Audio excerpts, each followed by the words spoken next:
Nós começamos agora mais um Ciência e Fé, e hoje trazendo um assunto super legal para você. Você não pode perder, daqui a pouco a gente fala. Ciência e Fé começa hoje com um grande teólogo que vai estar falando conosco aqui. Até!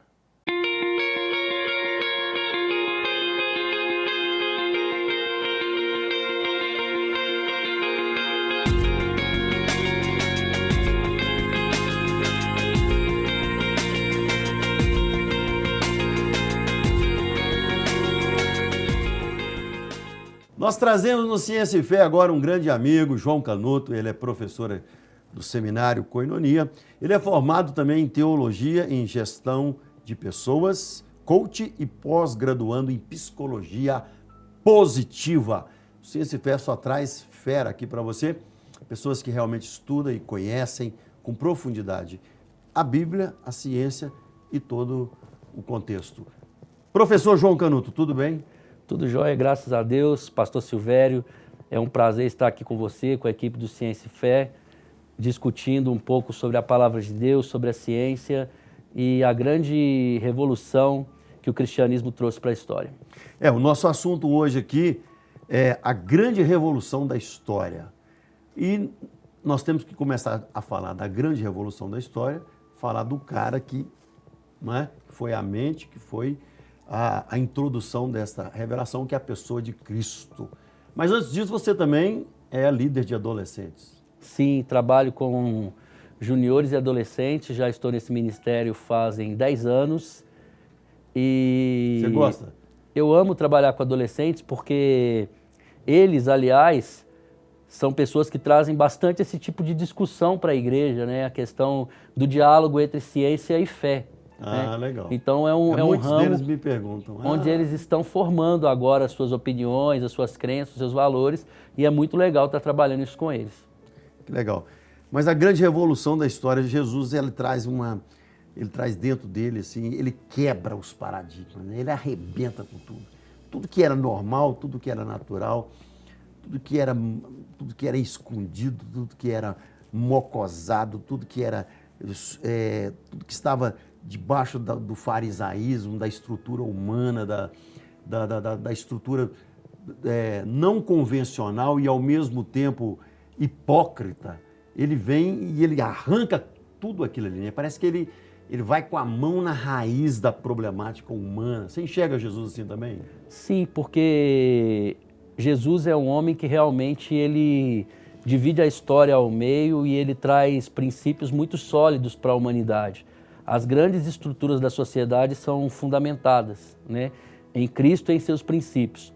Um exemplo disso é que, por exemplo, a União Soviética, a extinta União Soviética, talvez a maior nação com relação ao ateísmo do mundo, tem em sua Constituição que a União Soviética veio a existir em 1917, depois de Cristo. Ou seja, até aquelas pessoas que não se diziam professar uma fé cristã, eles têm que se render à questão da importância de Jesus Cristo aqui na Terra, né? E nós o reverenciamos como nosso Deus, porque assim Ele é.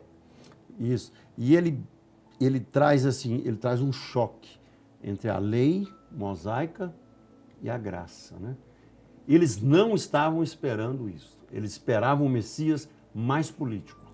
Sim, porque a grande luta de Jesus, muitos confundem, não é especificamente com a lei, mas como os fariseus e os saduceus interpretavam a lei. Eles interpretavam a lei ao seu bel prazer. E conta a esperança messiânica que Israel vinha há bastante tempo, desde a divisão do reino, subjugada pelos babilônios, pelos assírios e agora pelos romanos. Né? E agora eles estavam na mão de um domínio político de Roma e um domínio intelectual da Grécia. Né? E aí o que acontece?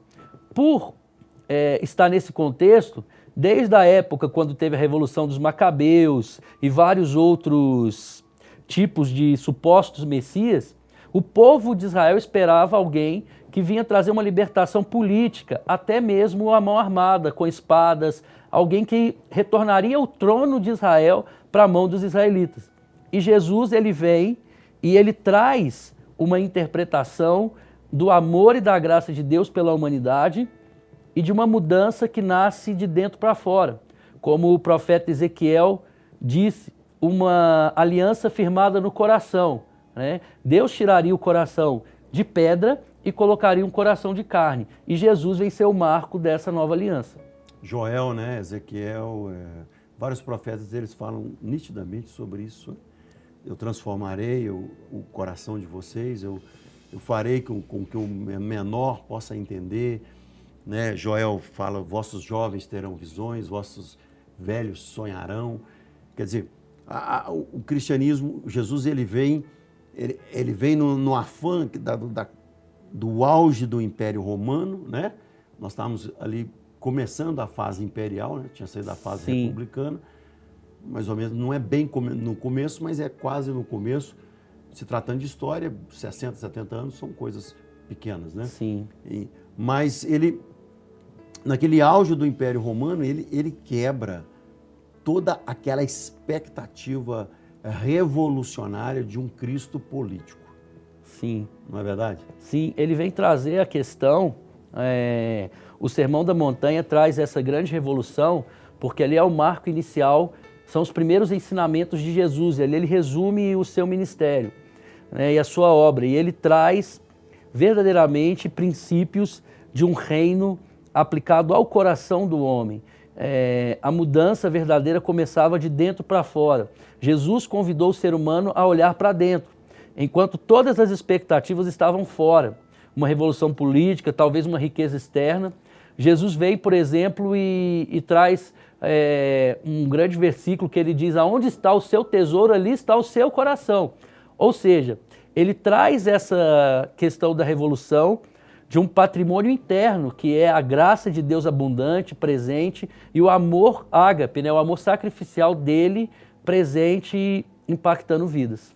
E ali ele começa a quebrar os paradigmas da lei, né? Por exemplo, o sábado, né? Ele fala nessa interpretação interior da lei, né? Que ele vai evidenciar a graça, que o reino de Deus está dentro de vós, né? Que o amor é que vai conduzir a ética. Sim. Então, nessa quebra, ele já quebra o primeiro paradigma dizendo que quem conduz a ética é o amor. Sim. Não é a lei em si, né? A lei se resume em amar a Deus sobre todas as coisas e o próximo como a ti mesmo. Sim. Quer dizer, ele deixa esse pensamento e ele começa a praticar isso. Nisto, ele quebra aquela fixação, né? Ele fala, o sábado não nasceu, o homem não nasceu para o sábado, mas o sábado nasceu para servir o homem.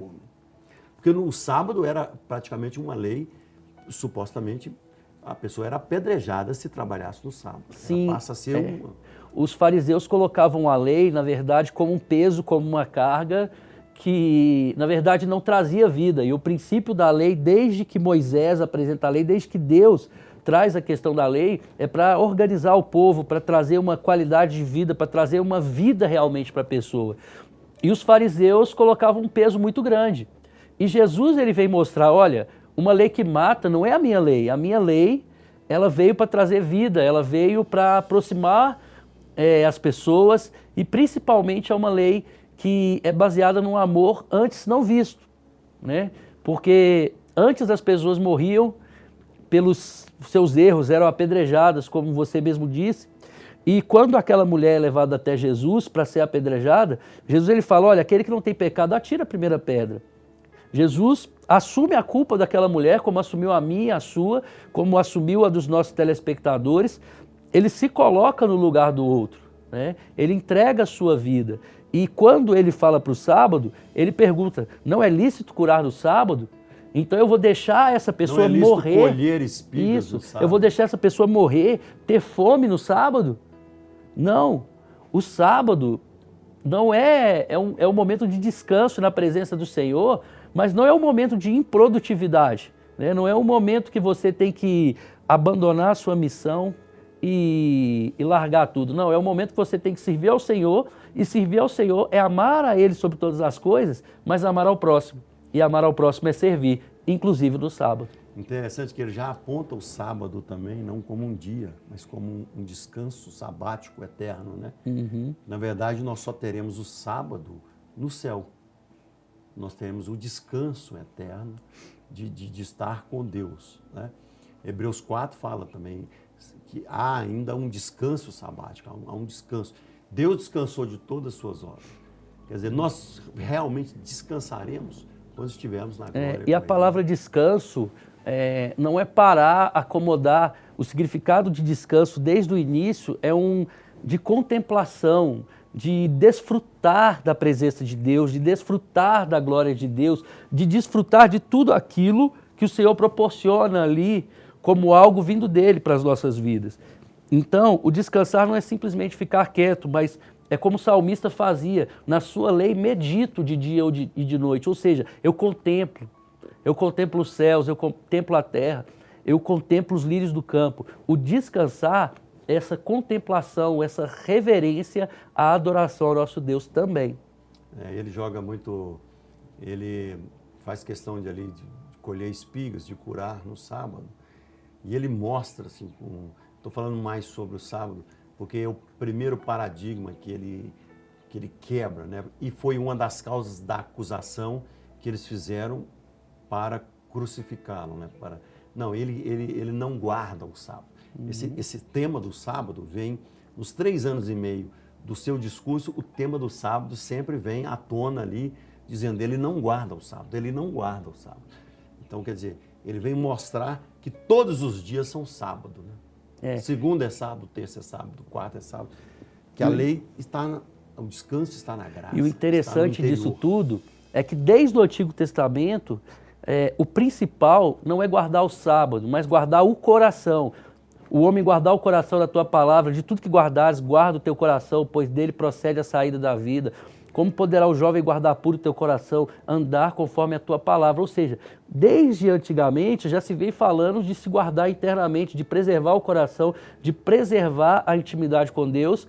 E aí por isso que quando os fariseus eles pegam a lei, os saduceus, os essênios, todos os escribas, os líderes religiosos da época, os partidos religiosos, eles interpretam ao seu bel prazer, para benefício próprio. E Jesus ele veio mostrar o que desde o início, a justificação pela fé em Abraão, ele veio trazendo isso e ele agora assume definitivamente e marca a história para mostrar, olha gente, eu sou o objetivo da lei, a lei aponta para mim e eu estou aqui, guarde o coração, amai o próximo como a ti mesmo e amai ao Senhor sobre todas as coisas.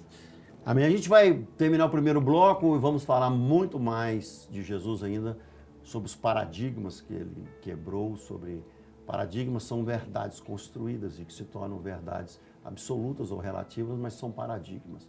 Nós vamos estar falando isso até daqui a pouco com você. Ciência e fé, segura aí, não muda de canal não, hein? Vamos lá.